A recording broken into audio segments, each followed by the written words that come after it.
교회 여러분 안녕하셨습니까?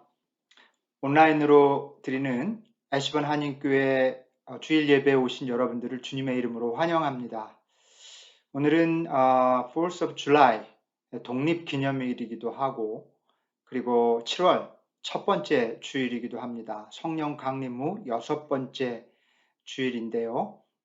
여러 가지로 그 의미가 있는 그런 날인데 또 연합감리교 안에서는 7월 달부터 새로운 목회 회기가 시작되는 그런 시간이기도 하죠. 그래서 다시 애시번 한인교회 8년 차를 시작하면서 이제 드리는 그런 예배 시간이기도 합니다. 여러 가지 의미를 담고 주님 앞에 나아가는 그런 거룩한 예배가 됐으면 좋겠습니다. 오늘은 그 유튜브 라이브 스트림으로 예배를 드리지 않고 미리 녹화를 해서 여러분에 보여드리지만 여러분들로서는 똑같이 온라인으로 접속해서 예배를 드리기 때문에 별 큰 의미는 없으리라고 생각합니다. 아무튼 이 시간 어디에 계시든지 마음과 뜻과 정성을 모아서 예배가 시작될 때부터 끝날 때까지 온전히 주님 앞에 마음을 다해서 예배하는 그런 한 시간이 되기를 바랍니다. 우리 다 함께 묵도하심으로 예배를 시작하겠습니다.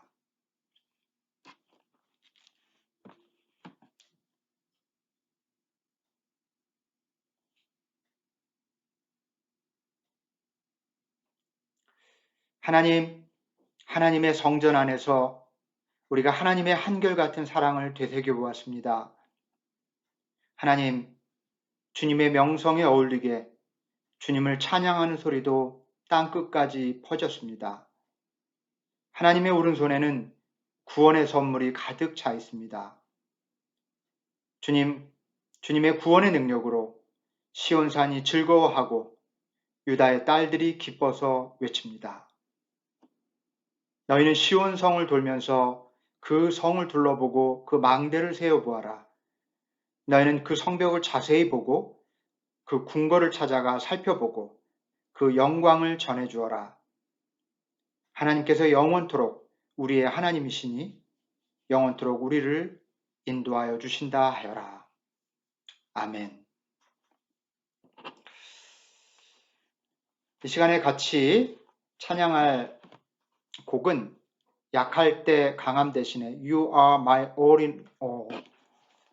여러분 모두 잘 아시는 그런 찬양이죠. 오늘 말씀의 그 주제와 연결돼서 이 곡을 불렀습니다. 뜻을 생각하면서 함께 찬양합시다.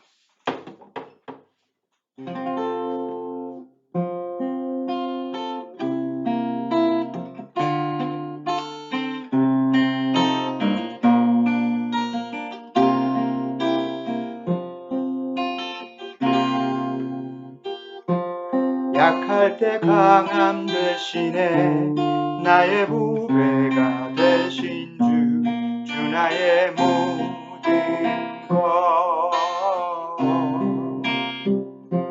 주 안에 있는 보물은 나는 포기할 수 없네 주 나의 모든 것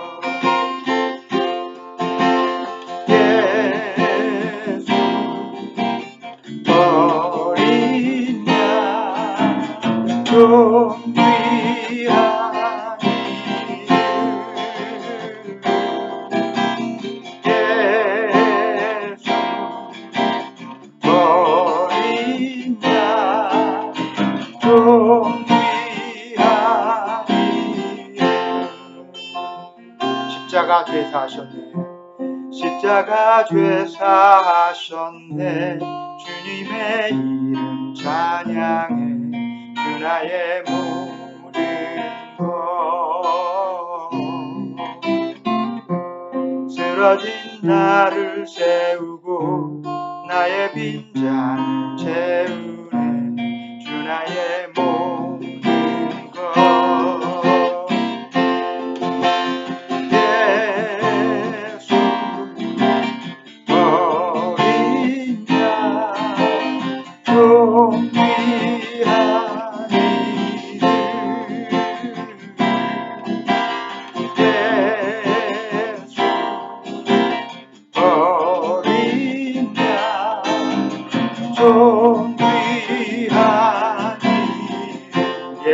어린 양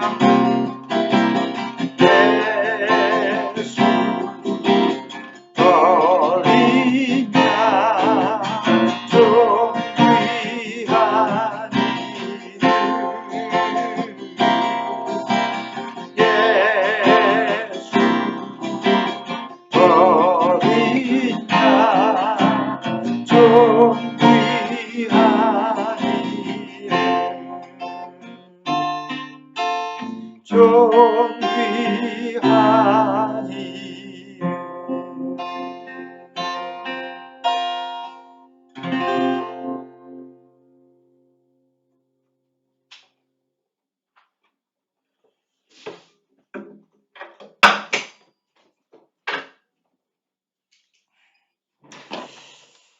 우리 같이 기도하시겠습니다.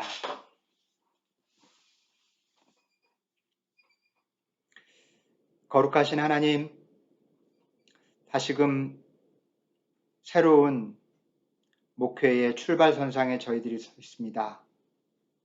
7월 첫 주를 맞아서 우리들의 목회와 신앙과 공동체를 생각합니다.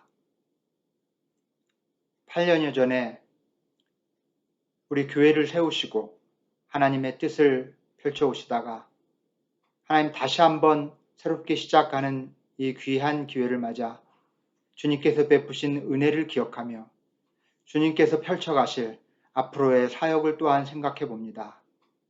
주님, 무엇보다 우리가 믿음 안에서 그리스도 안에 한 형제 자매됨을 서로 축하하며 귀한 공동체를 이루어가게 하시고 앞으로 주님께서 기대하고 바라시는 그런 이 시대의 귀한 사명을 감당하는 그런 교회가 되기를 간절히 간구합니다. 하나님, 사랑하는 우리 교우들을 축복하시고 붙들어 주셔서 저들을 통하여 하나님 영광 받으시고 이 땅 위에 꼭 필요한 귀한 교회로 세워져 갈 수 있도록 주님 인도하여 주시옵소서. 주님, 이 즈음에 저희들은 새로운 예배 처소를 찾고 있습니다. 하나님, 우리가 비록 우리들만의 그런 빌딩을 가지고 있지 않지만 그런 하나님을 예배하는데 조금도 부족함이 없음을 고백합니다. 오히려 겸손한 마음으로 하나님을 예배하고 하나님의 뜻을 실천하는 일에 더욱 집중할 수 있을 줄로 믿습니다. 주여, 우리가 함께 모여서 예배할 수 있는 예배 처소를 허락해 주시되 이 귀한 사명 감당하기에 부족함이 없는 그런 귀한 처소를 허락해 주옵소서. 우리가 애써 노력하며 찾지만 우리 하나님께서 우리의 걸음을 인도해 주시기를 원합니다. 우리가 생각했던 것보다 훨씬 더 깊고 배려 깊은 그러한 손길이 마련되어 있을 줄로 믿사오니 주여 주님을 의지하오니 저희들의 발걸음을 인도하여 주시옵소서. 하나님, 이 시간 사랑하는 우리 교우들을 위해 기도합니다. 여러 가지 삶의 어려움과 싸우고 있는 형제 자매들, 하나님 일일이 다 알 수 없고 또 다 밝혀지지 않았으나 우리 하나님은 아시겠사오니 저들의 삶의 깊은 골짜기에서 저들의 손을 붙잡아 주시고 그 골짜기에서 일으켜 주시옵소서. 고난 가운데서도 주님을 의지하게 하시고 희망을 놓지 않게 하시며 더욱더 믿음 안에서 정진할 수 있도록 도와주시고 그것이 경제적인 문제이든 미래의 문제이든 건강의 문제이든 관계의 문제이든 그 어려움 속에서 주님의 은혜를 발견하며 더 한층 성숙해지는 복된 기회가 될 수 있도록 인도하여 주시옵소서. 하나님, 오늘 예배를 통하여 하나님께서 영광 받으시길 원합니다. 또한 이 예배를 통하여 우리가 하나님께로부터 귀한 음성을, 우리 삶의 해결책을, 어디로 가야 할지 그 방향을 찾게 되기를 원합니다. 은혜를 부어주시고 예배 모든 순서가 그와 같은 거룩한 주님과의 만남의 통로가 되도록 축복하여 주시옵소서. 예배를 시작하는 첫 시간이 오니 마지막 시간까지 함께 하시고 성령으로 충만하게 하여 주옵소서. 이 모든 말씀을 우리 주 예수 그리스도의 이름으로 기도하옵나이다. 아멘.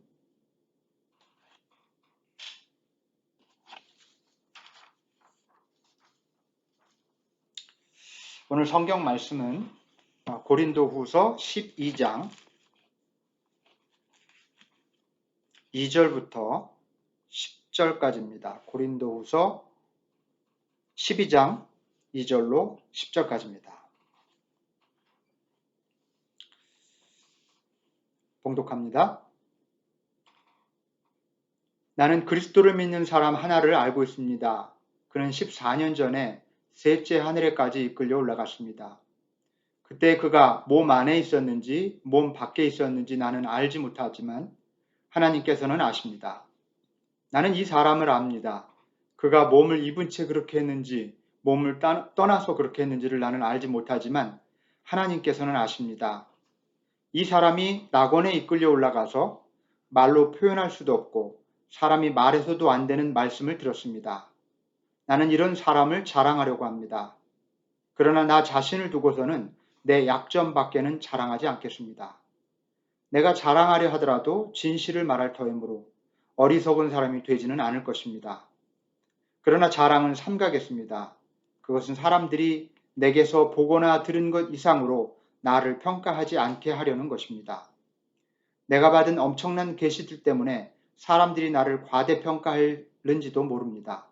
그러므로 내가 교만하게 되지 못하도록 하나님께서 내 몸에 가시를 주셨습니다. 그것은 사탄의 하수인이라고 할 수 있는데 그것으로 나를 치셔서 나로 하여금 교만해지지 못하게 하시려는 것이었습니다. 나는 이것을 내게서 떠나게 해달라고 주님께 3번이나 간청하였습니다. 그러나 주님께서는 내게 이렇게 말씀하셨습니다. 내 은혜가 내게 족하다. 내 능력은 약한 데서 완전하게 된다. 그러므로 그리스도의 능력이 내게 머무르게 하기 위하여 나는 더욱더 기쁜 마음으로 내 약점들을 자랑하려고 합니다. 그러므로 나는 그리스도를 위하여 병약함과 모욕과 궁핍과 박해와 곤란을 겪는 것을 기뻐합니다. 내가 약할 그때에 오히려 내가 강하기 때문입니다. 아멘.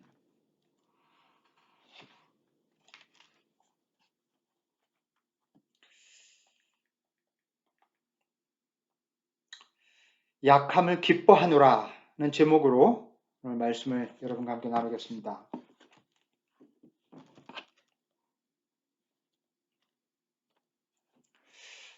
주후 50년경에 바울은 고린도 교회를 개척했습니다. 예수님이 돌아가시고 약 한 20년, 20여 년 지난 그런 시간이었죠. 바울이 회심을 하고 이제 지중해 연안을 돌면서 복음을 전하는 과정에 이제 마케도니아 지역으로 해서 또 아래 아가야 지방까지 내려오면서 고린도에 이르렀다가 그곳에서 한 1년 반 정도를 머무르면서 고린도 교회를 시작하고 또 섬겼죠. 고린도라고 하는 도시는 경제적으로 굉장히 부유한 도시였고요. 사람들도 굉장히 많았습니다. 사회적으로나 경제적으로나 안정적인 그런 토대 위에서 고린도 교회는 세운 지 1년 반 만에 아주 빠르게 크게 그렇게 성장을 했습니다. 바울은 그렇게 안정된 고린도 교회를 1년 반 만에 떠나게 되죠. 무슨 문제가 있어서 그런 것은 아니고 충분히 이제 자립할 수 있는 상황이라고 생각을 해서 그 교회를 떠났던 것입니다. 그래서 바로 앞에 있는 에게해를 가로질러서 에베소라고 하는 지역으로 건너가게 되죠. 그리고 에베소에서 바울은 자신의 선교 역사상 가장 찬란한 열매를 맺게 됩니다. 바울의 그 에베소서의 사역은 이제 곳곳에 그 흔적이 있는데요. 바울은 거기서 얼마나 크게 성공을 했는지 그 이방신을 섬기던 사람들이 바울을 그 신으로 여기려고 할 정도로, 신으로 추앙하려고 할 정도로 그만큼 바울의 그 명성이랄까요? 그 영향력이랄까요? 그런 것이 아주 확고하게 퍼져나갔습니다. 에베소서의 사역은 굉장히 성공적이었다고 할 수 있습니다. 바로 이 에베소에서 주후 53년, 54년경에 그 바울은 고린도 교회를 향해서 바로 직전에 개척을 하고 떠나온 그 고린도 교회를 향해서 여러 편의 편지를 썼습니다. 전부 총 4번의 편지를 썼는데요. 첫 번째 편지는 주로 이제 그 신앙적인 권고가 주를 이루는 그런 편지였어요. 바울이 고린도 교인들에게 깊이 존중받는, 그리고 서로 그리워하는 그런 어떤 상황에서 이 첫 번째 편지가 쓰여졌고요. 두 번째 편지는 교인들이 가지고 있는 질문에 대한 답장 형식으로 편지가 써졌습니다. 이제 비록 그 바울이 개척을 하고 1년 반을 머물렀지만 여전히 그곳엔 이방인들이 많았고요. 이방인 중심의 교회였고, 그래서 신앙생활을 어떻게 해야 할지, 예수 그리스도의 복음이 무엇인지, 교회는 어떤 곳인지, 뭐 이런 어떤 여러 가지 질문들이 있었고, 살아가면서 부딪히는 그런 문제들을 신앙적으로 어떻게 받아들여야 되고 해석해야 되는지 모르는 그런 여러 가지 그 신앙의 문제들이 생겼기 때문에 거기에 대해서 바울이 대답을 해주는 그런 형식으로 편지를 썼던 것입니다. 이 두 번째 편지가 고린도 전서예요. 그 다음에 세 번째 편지는 고린도 교인들과의 갈등 상황에서 굉장히 격정적인 감정을 가지고 쓴 편지였습니다. 이 앞에 좀 역사적인 배경이 있는데요. 좀 서로 굉장히 불편한 일이 생겼어요. 고린도 교인들과 바울 사이에. 그 사이에서 이간질하는 사람들이 있었던 거죠. 그래서 굉장히 격정적인 편지를 써보낸 것이 세 번째 편지인데, 이 편지를 써보내고 바울이 굉장히 후회를 합니다. 그러고 나서 디도라고 하는 제자를 보내죠. 어떻게 됐는지 좀 다독이고 와라. 그리고 이제 갔다가 돌아오는 길에 바울이 소식을 듣죠. 무사히 오해가 풀렸고 잘 해결되었다는 그런 소식을 듣습니다. 그렇지만 고린도 교회 안에 심각한 문제가 발생했다는 것을 알 수가 있어요. 고린도 교회를 새롭게 리드하는 새 지도자들이 좀 건강하지 않았어요. 거짓 교사라고 불리는 사람들이 바로 이 사람들이었는데, 새로 고린도 공동체를 끌고 가는 지도자들이 좀 문제가 많았습니다. 이 차차 다루게 될 텐데요. 이 네 번째 편지는 바로 이 고린도 교회 안에 발생한 심각한 문제를 해결하기 위해서 쓴 편지였어요. 이것이 바로 고린도 후서입니다. 이렇게 네 개의 편지 중에 바울이 고린도에게 보낸 네 개 편지 중에 첫 번째, 세 번째 편지는 오늘날 남아있지 않고요. 두 번째 편지는 고린도 전서로, 네 번째 편지는 고린도 후서라는 이름으로 그렇게 오늘날 성경에 남아있게 되죠. 고린도 후서는 고린도 전서를 쓰고 나서 약 한 1년 안에 쓰여졌는데요. 요 전서와 후서 사이의 요 시기에 고린도 교회 안에 바울을 반대하는 거짓 지도자들, 새로 어떻게 보면 새로 부임한 지도자들이라고 할 수 있겠는데, 여러 명의 리더들이 있었습니다. 이 거짓 지도자들로 인해서 혼란이 일어났어요. 이들은 그 유대인들이었는데요. 유대적인 신앙의 관습을 가지고 자꾸 기독교를 해석하려고 하는 그런 기본적인 태도를 가지고 있었을 뿐 아니라 바울을 굉장히 적대시했습니다. 그래서 이 세 지도자들이 자신들이 바울보다 뛰어난 지도자들이라고 하는 것을 드러내려고 몇 가지 고린도 교회 교인들에게 아주 대표적으로 자랑하는 게 있었습니다. 그게 뭐냐면 자신들은 바울과 달리 예수님의 12 사도들로부터 직접 추천장을 받은 사람들이다 라는 걸 자랑했고요. 그 다음에 바울보다 자기들이 훨씬 더 신비한 신앙 체험을 많이 했다고 자랑했습니다. 그리고 세 번째는 성서를 해석하는 능력이 아주 자기들이 뛰어나다고 그렇게 자랑을 했습니다. 한편 바울은 이 고린도 교회를 개척하고 섬기는 동안 사례비를 받지 않았어요. 그것은 아마도 후원을 받고 있는 입장에서 교회로부터 교회에 그 부담을 주지 않으려고 하는 그런 순수한 목적이었던 것 같은데, 근데 이 새로운 지도자들이 악의적으로 바울이 고린도 교회에 있을 때 사례를 받지 않았던 이유는 바울이 고린도 교회를 사랑하지 않았기 때문이라고 그렇게 아주 악의적으로 모함을 했습니다. 그리고 바울이 이렇게 편지를 통해서 글을 써보낼 때는 굉장히 뛰어나지만 말솜씨는 어눌하고 심지어 외모가 변변치 못하다고까지 그렇게 비난을 하기도 했습니다. 기가 막힌 일이죠. 고린도 후서의 전반부는 고린도 교회가 가지고 있는 그 고유의 문제들을 다루는 문제들에 대한 바울의 영적인 충고가 담겨 있습니다만은 후반부, 특히 10장에서 13장 부분에서는 바울이 자신을 향한 이 거짓 지도자들, 새로 부임한 그 거짓 지도자들의 악의적이고 인격 모독적인 비난에 대해서 아주 격렬하게 반론을 펼칩니다.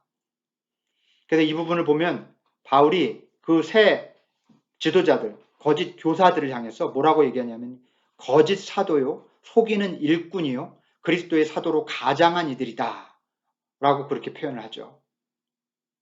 오늘 본문으로 채택해서 제가 읽어드린 그 본문은 이 거짓 지도자들의 악의적인 모함과 비난을 반박하려고 하는 바울의 그 의도가 담겨 있습니다. 이런 백그라운드를 가지고 본문을 이해할 필요가 있겠죠.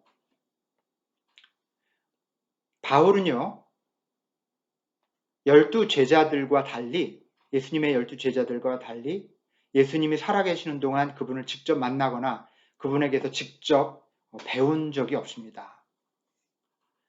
12 제자들이 예수님이 돌아가시고 나서 기독교 공동체가 세워져 갈 때 직접 예수님을 만났다고 하는 그 특별함 때문에 12 제자들은 apostle, 그 사도라고 하는 그런 굉장히 그 respectful한 그런 어떤 명칭으로 불려졌어요. 사도.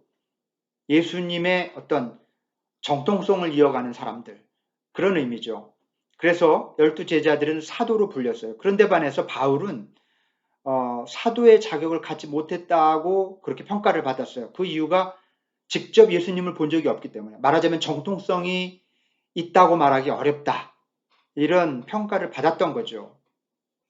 그런데 바로 이런 점을 고린도 교회의 그 새 지도자들이 이런 평가를 악의적으로 활용해서 바울을 비난했던 거죠. 그래서 바울은 고린도후서 11장, 오늘 본문의 바로 앞장에서 이 점에 대해서 반박합니다. 비록 내가 직접 예수님을 만난 적이 없지만 그럼에도 불구하고 자신이 사도로 불리기에 손색이 없는 사람이라고 하는 것을 굉장히 아주 열렬하게 반론을 펼치면서 11장에 그렇게 기록하고 있습니다. 또 바울을 대적하는 이 고린도의 새 지도자들은 바울이 신앙 체험이 많지 않다고 공격을 했어요. 그러면서 자신들이 얼마나 많은 신비 체험을 했는지 막 자랑을 했습니다.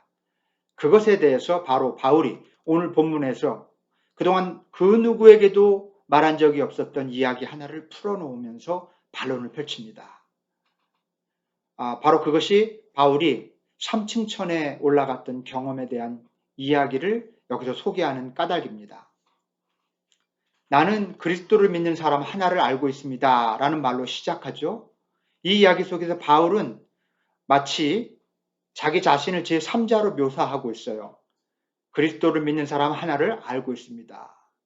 그죠? 그렇게 마치 남 얘기하듯이 그렇게 얘기해요. 그러면서 이 사람이 셋째 하늘, 3층천, 세 번째 하늘에 올라갔던 경험을 했다고 고백하고 있죠. 남의 얘기하듯이 하지만 결국 자기 경험을 고백하고 있는 거예요. 자, 3층천, 셋째 하늘. 이 말은요, 성경에서 이 3층천을 설명하는 곳은 없습니다. 이 개념은 유대인들의 천국 개념이 반영된 것인데요. 이 3층천이라고 하는 말 속에는 그 하늘이 세 개가 있다는 겁니다. 첫 번째 하늘은 이 물리적인 하늘을 말해요. 이 위, 공간, 우리가 하늘이라고 말하는 그 공간, 물리적인 하늘이고, 두 번째 하늘은 실제 진짜 천국을 가기 전의 하늘. 그래서 그것을 연옥이라고 할 수도 있는 좀 temporary heaven이죠. 임시적인 공간으로서의 그런 천국을, 연옥 같은 곳을 두 번째 하늘이라고 했고요. 세 번째 하늘은 하나님과 천사들이 거하는 진정한 천국을 의미했습니다. 그래서 당시 유대인들은 이 천국을 경험하는데 하늘에 오른 것 같은 경험을 할 수도 있어요. 은혜를 받으면. 이거는 첫 번째 하늘을 경험한 거예요. 그보다 더 높은 차원의 경험을 한 사람은 두 번째 하늘, 연옥을 경험한 거죠. 그리고 정말 깊은 영적 체험을 한 사람들은 세 번째 하늘을 경험했다고 그렇게 인정을 했습니다. 근데 바울이 바로 그 세 번째 하늘에 끌어올려진 경험을 했다는 것을 지금 여기서 밝히고 있는 거예요. 지금까지 그 누구에게도 이 사실을 말한 적이 없지만 바울은 이 신앙 체험을 가지고 시비를 걸어오는 그 거짓 지도자들의 모함에 대항해서 처음으로 자신의 이 삼층천 체험을 밝히고 있는 거예요. 오늘 본문에서. 자, 여러분, 그런데 여기서 중요한 것은 그동안 말하지 않았던 이 바울의 신앙 체험, 삼층천에 대한 그 신앙 체험이 아니라 이 얘기를 하고 난 다음에 밝힌 바울의 말에 있습니다. 이것이 더 중요해요. 오늘 5절 말씀을 보면 삼층천을 경험했던 그 사람에 대한 이야기를 쭉 한 다음에 그 다음에 이렇게 얘기해요. 나는 이런 사람을 자랑하려고 합니다. 그러나 나 자신을 두고는 내 약점밖에는 자랑하지 않겠습니다. 이렇게 얘기하는 거예요. 이렇게 삼층천을 경험한 사람을 나는 자랑합니다. 그러나 나는 나 자신을 두고는 내 약점밖에 자랑할 게 없습니다. 이렇게 얘기하는 거예요.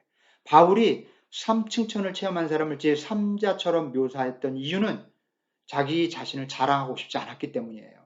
그래서 제3자로 묘사한 거예요. 그리고 그게 마치 남인 것처럼 나는 삼층천을 경험한 바울은 자랑하고 싶지 않다는 겁니다. 하지만 거짓 지도자들의 신비 체험을 반박하는 거죠. 사실은 나도 그런 경험쯤은 했다. 그러나 난 그거 자랑하고 싶지 않다. 나는 오히려 내 약점을 자랑하겠다. 그렇게 말하고 있는 거죠. 그는 거짓 지도자들처럼 사람들의 칭송을 받을 만한 신앙 체험을 자랑하기보다 오히려 자신의 약점을 자랑하겠다고 그렇게 말하고 있습니다. 그에 더해서 바울은 자신이 교만할 수 없는 이유를 털어놓습니다. 여러분도 아마 들어보셨겠습니다만 바울은 지병을 가지고 있었어요. 치유할 수 없는, 그냥 평생 동안 가지고 갈 수밖에 없는 그런 병이죠.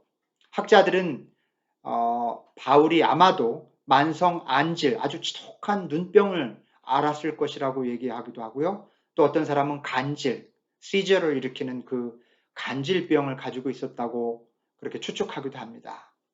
그리고 그래서 의사였던 누가가 바울의 선교 여행에 동행했던 이유가 바로 여기 있을 거라고 그렇게 주장을 합니다. 매우 타당성이 있는 그런 주장이라고 저는 생각합니다.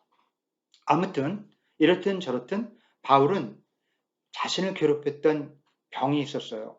그 병이 어떤 병이든 간에 바울은 그것을 내 몸의 가시라고 그렇게 불렀습니다. 그리고 그것을 주님께 제거해달라고 3번이나 간청을 했지만 주님은 그 병을 바울이 말한 그 몸의 가시를 제거해 주시지 않고 이렇게 말씀하셨다는 거죠. 내 은혜가 내게 족하다. 내 능력은 약한 데서 오히려 완전하게 된다. 바울은 3번씩이나 자기의 문제를, 자기가 가진 지병, 몸의 가시를 제거해달라고 간청했지만 주님은 내 은혜는 충분하다. 너의 약함 속에서 오히려 완전하게 된다. 이렇게 말씀하셨다는 것이고 바울은 이 말씀을 일생 동안 마음에 간직하고 살아갑니다. 결코 사라지지 않을 영원한 울림으로 바울의 가슴 속에 남아있는 말씀이 됩니다. 내 은혜가 내게 족하다. 내 능력은 약한 데서 오히려 완전하게 된다. 우리도 얼마나 이 말씀을 통해서 은혜를 많이 받습니까? 참 많은 사람들이 이 말씀에 의지해서 자신의 삶의 간증을 나누기도 해요. 아마도 여러분도 다 사실 가지고 있을 것입니다. 저는 바울의 이 고백, 이 체험, 내 은혜가 내게 족하다. 내 능력은 약한 데서 오히려 완전하게 된다. 이 말씀이 바울의 삶 속에서 얼마나 절절한 말씀인지 바울의 인생을 돌아보면 돌아볼수록 생각하면 생각할수록 더 간절하게 다가온 그런 말씀이라고 할 수 있습니다. 여러분, 사람은 자신의 성공과 성취 그리고 강함을 자랑하지 실패나 궁핍이나 약함을 자랑하지 않는 법입니다. 그런데 오늘 마지막 문장을 보면 바울은 이렇게 말해요. 나는 병약함과 모욕과 궁핍과 박해와 곤란을 겪는 것을 기뻐합니다. 어떻게 바울은 자신의 약점을 자랑하고 자신의 약함을 기뻐할 수 있었을까요? 어떻게 이런 고백을 할 수 있었을까요? 그 대답이 바로 다음 문장에 나옵니다. 뭡니까? 12장 10절입니다. 내가 약할 그때에 오히려 내가 강하기 때문입니다.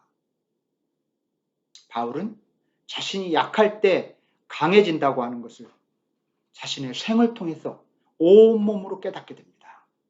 이 고백은 그냥 멋진 말이 아니에요. 정말 고통으로 몸으로 살아낸 사람이 쏟아놓는 진리예요. 내가 약할 그때에 오히려 내가 강하기 때문에 나는 내 약함을 기뻐합니다.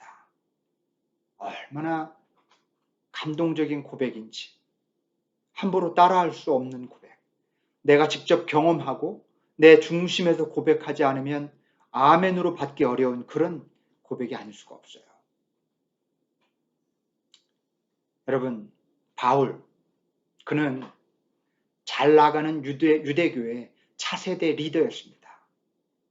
그런 총망받는 유대교의 열심 있는 리더로서 예수 따르는 사람들을 핍박하다가 부활하신 주님을 만나게 되지 않습니까? 다메섹으로 가는 길가에서 부활하신 주님을 만나 이후로 완전히 다른 길을 걷기 시작합니다.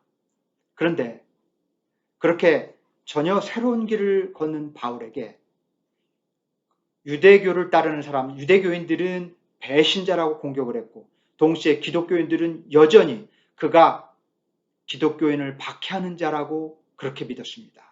양쪽으로부터 공격을 받고 양쪽으로부터 거절과 배척을 받는 시간을 굉장히 오랫동안 겪어야 하고 통과해야만 했습니다. 말로 할 수 없는 답답함과 고통과 억울함이 있었을 것입니다. 세월이 흘러서 이제 어느 정도 모든 크리스찬들이 기독교 공동체에서 바울을 이제 복음의 일꾼으로 여기게 되었습니다. 그런데 그때도 기독교인들은 여전히 그를 온전히 인정해 주지 않았어요. 다른 사도들과 달리 그는 사도라고 부를 수 없다고 그렇게 생각했습니다. 예수를 직접 만난 적이 없다는 이유로 여전히 12사도보다는 덜한 권위나 신뢰를 두기 조금 어려운 그런 사람으로 좀 평가절하하는 그런 경향이 있었어요. 그래서 우리는 이 신약 성경 뒷부분에 있는 그 바울 서신들을 읽어보면 바울이 자기를 소개할 때 꼭 첫 절에 이런 식으로 얘기해요. 사람들이 시켜서 사도가 된 게 아니라 하나님이 부르셔서 임명해서 사도가 된 나 바울은 여러분들에게 평안의 인사를 전하노라. 이런 식으로 고백을 하죠. 갈라디아서 1장을 봐도 그렇습니다. 이렇게 됩니다. 이렇게 소개합니다. 자기를. 사람들이 시켜서 사도가 된 것도 아니에요. 사람이 맡겨서 사도가 된 것도 아니에요. 예수 그리스도께서 그리고 그분을 죽은 사람 가운데서 살리신 하나님 아버지께서 임명하심으로써 사도가 된 나 바울이 여러분에게 안부를 전합니다. 왜 이런 인사를 했을까? 궁금하셨죠? 그냥 한 말이 아닙니다. 그 당시 교회 기독교 공동체의 리더들로부터 이런 어떤 평가절하를 받았기 때문에 그것에 대해서 스스로 반박하는 뜻에서 편지마다 이런 방식으로 자신을 소개했던 겁니다. 여러분, 바울의 삶을 좀 한번 생각해 보십시오. 그는 복음을 전하다가 붙잡혀서 수없이 많은 매를 맞았습니다. 죽도록 매를 맞고 모진 고문을 당했어요. 그리고 오랫동안 재판을 받지 못했습니다. 재판을 받지 못한 채 그냥 말하자면 재판을 받기 전에 임시로 구치소에 갇혀 있게 되는데 마치 형벌이 선언이 죄인이라고 선언이 되고 감옥에 갇힌 사람처럼 너무 오랫동안 갇혀 있었어요. 그 사이에 그 유대 총독이 바뀌는 그런 과정이 있었기 때문에 행정적으로 그런 것이 케어가 안 되면서 억울하게 더 길게 감옥에 갇혀 있게 돼요. 정말 바울의 인생은 말로 할 수 없는 고난의 연속이었습니다. 회심하고 나서 기독교인으로서의 그의 삶은 온통 약함과 모욕과 궁핍과 박해와 곤란과 죽음의 위협을 겪는 그런 삶이었습니다. 사람들에게 오해를 받고 누명을 쓰고 폭행을 당하고 배척을 받았습니다. 그럼에도 불구하고 바울은 오늘 마지막 절에 그렇게 얘기하잖아요. 나는 병약함과 모욕과 궁핍과 박해와 곤란을 겪는 것을 기뻐합니다. 여러분, 바울은 왜 약함을 기뻐한다고 말했을까요? 약할 때 오히려 강해진다고 하는 것은 도대체 무슨 뜻일까요? 약함 자체가 바람직하다거나 또는 그 자체로 칭송받을 것은 결코 아닙니다.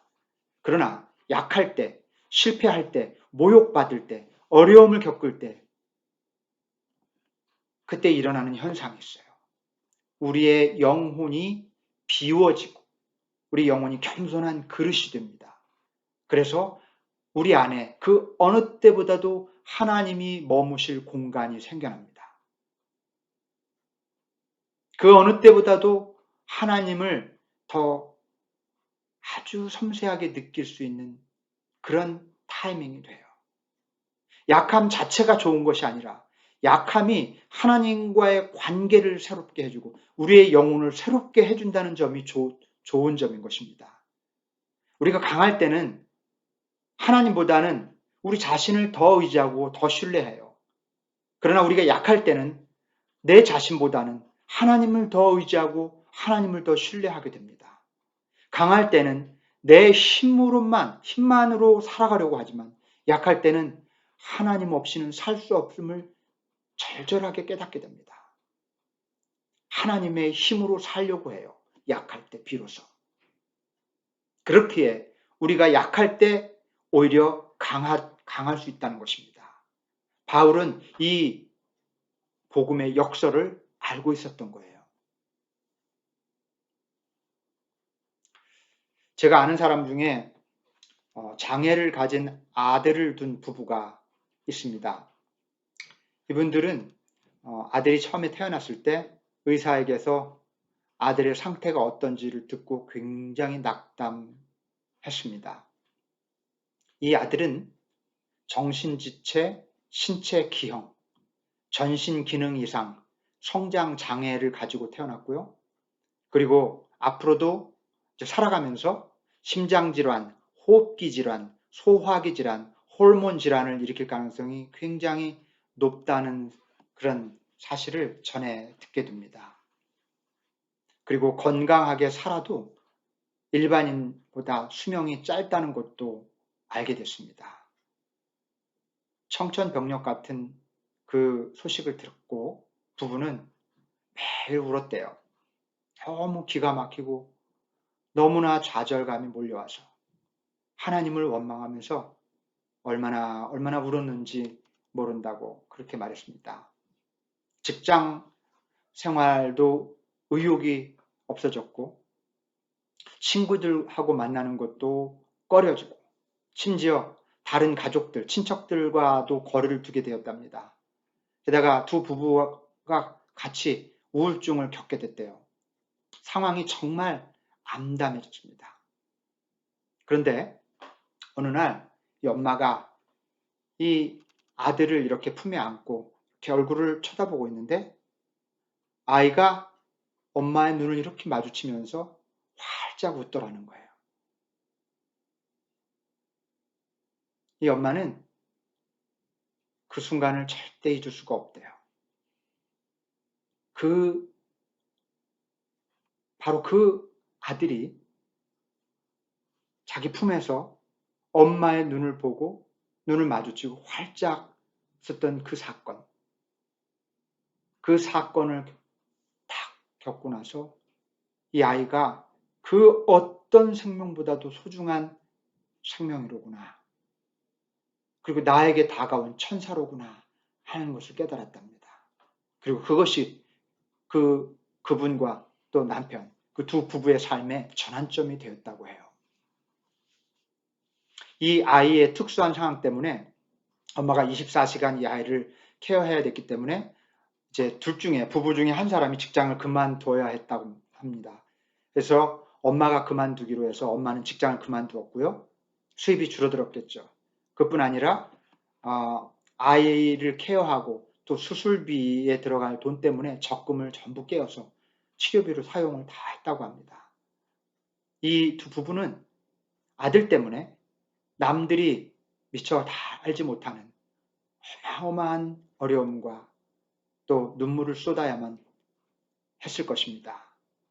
그렇지만 이분들은 이 약한 아들 때문에 하나님을 의지하는 법, 겸손하게 사는 법, 부질없고 쓸데없는 인생의 욕심을 내려놓는 법, 그리고 인생에서 정말 중요한 것이 무엇인지를 분별하는 법을 배웠다고 고백을 했습니다.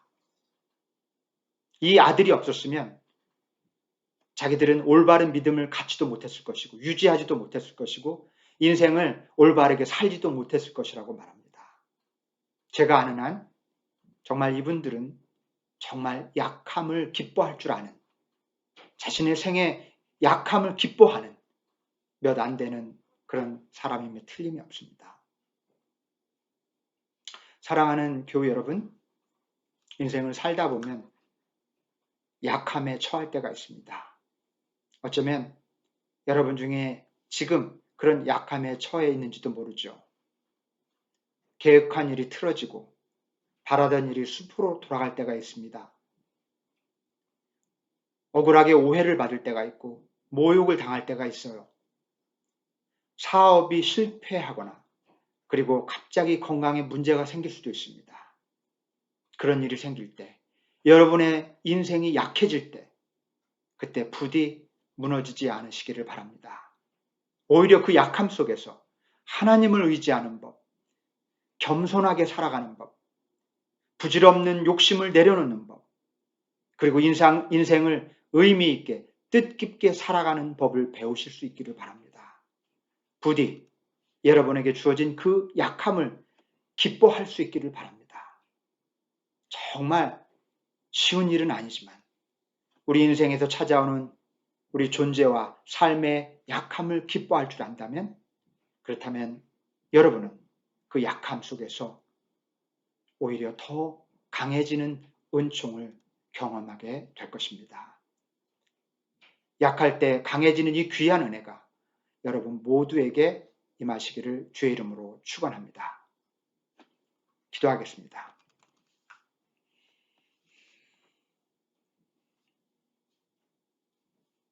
주님, 오늘 사도 바울의 정말 마음 깊은 곳에서 우러나오는 고백의 말씀을 묵상하는 시간을 가졌습니다.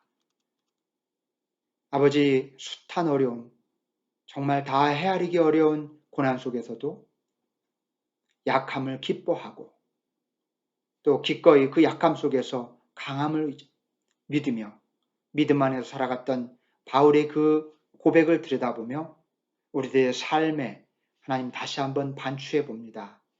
주여, 저희들도 연약함에 처할 때가 너무나 많습니다. 이미 연약함 가운데 살아가고 있을지도 모르겠습니다. 주님, 이 연약함이 비록 우리 삶을 흔들지라도 결코 무너지지 않게 하여 주옵소서.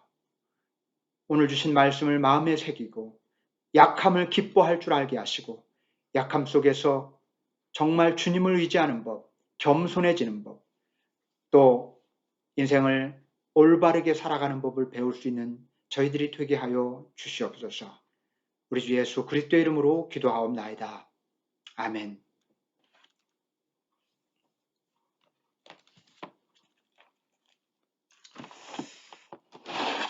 우리 찬송가 300장 같이 찬송하실까요?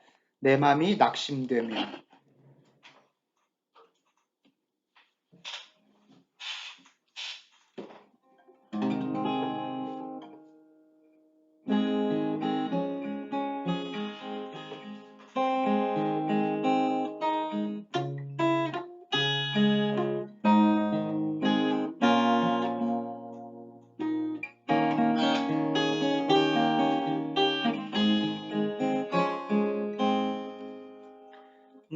내 맘이 낙심되며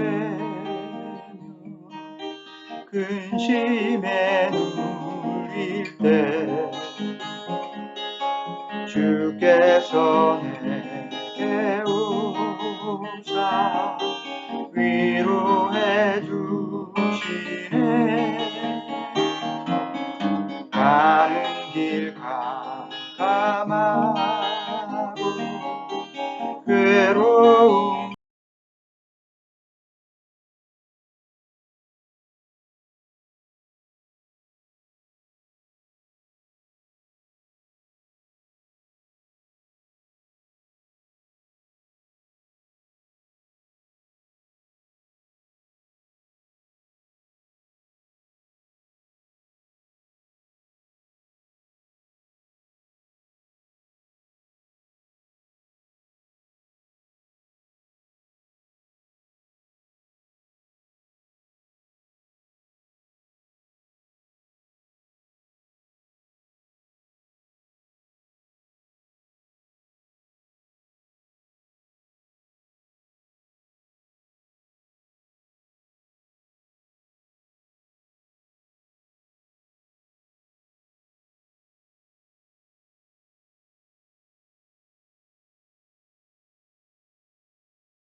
번민이 가득 차고 눈물이 흐를 때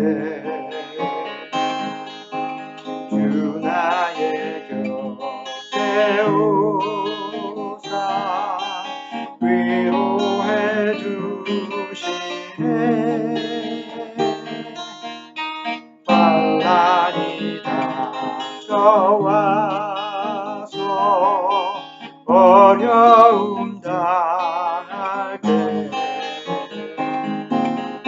주님의 능력이 원수를 이기네. 그네가 내게 족하네. 그네가 족하네. 이 괴로운 세상 지날 때 그네가 족하네.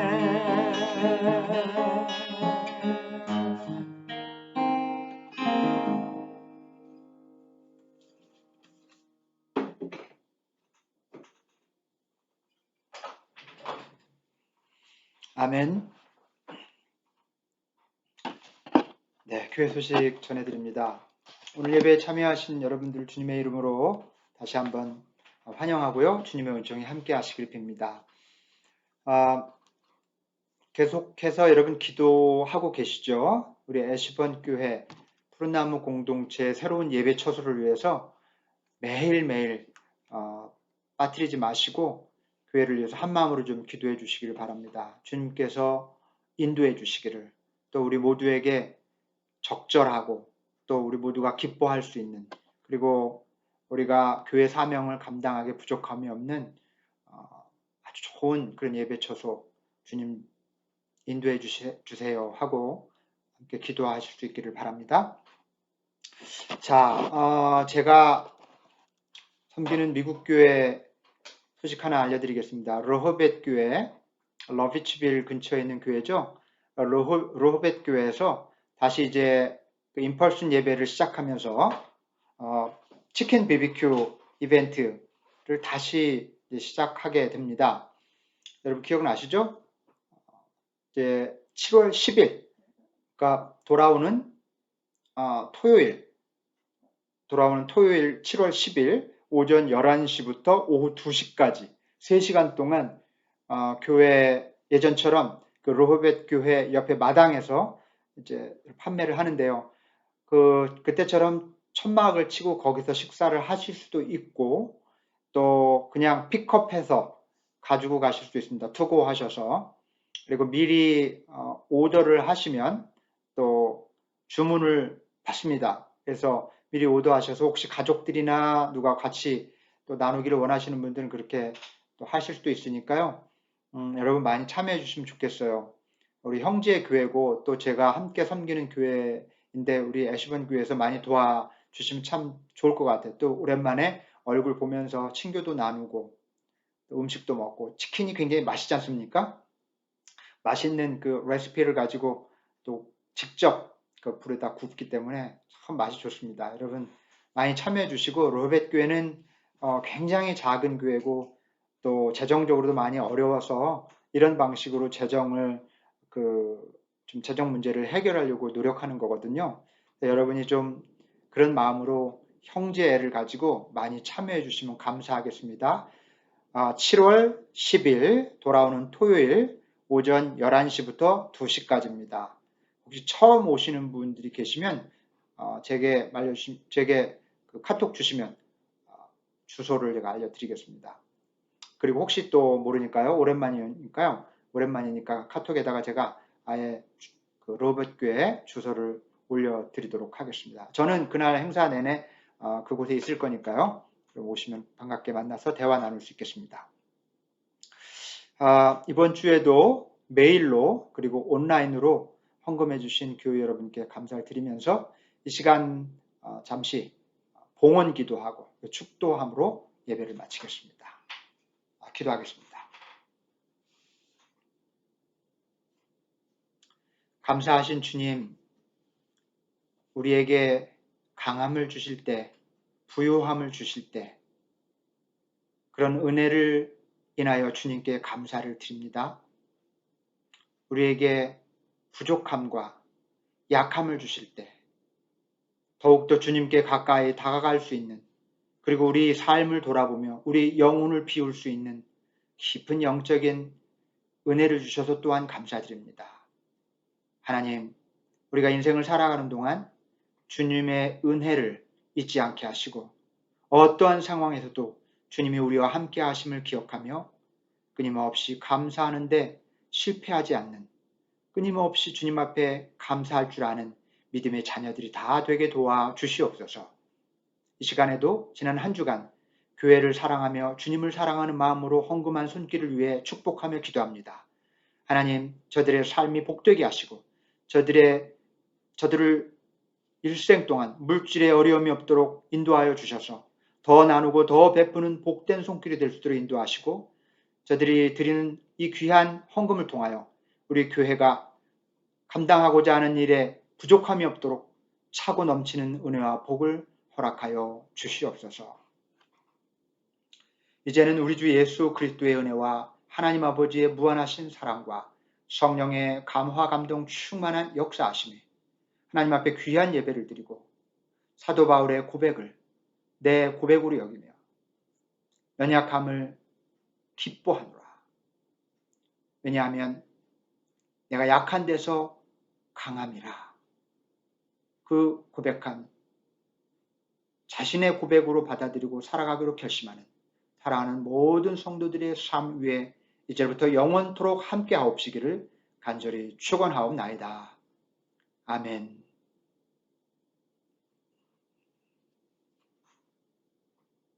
감사합니다. 예배를 마쳤습니다. 한 주간도 평안하십시오.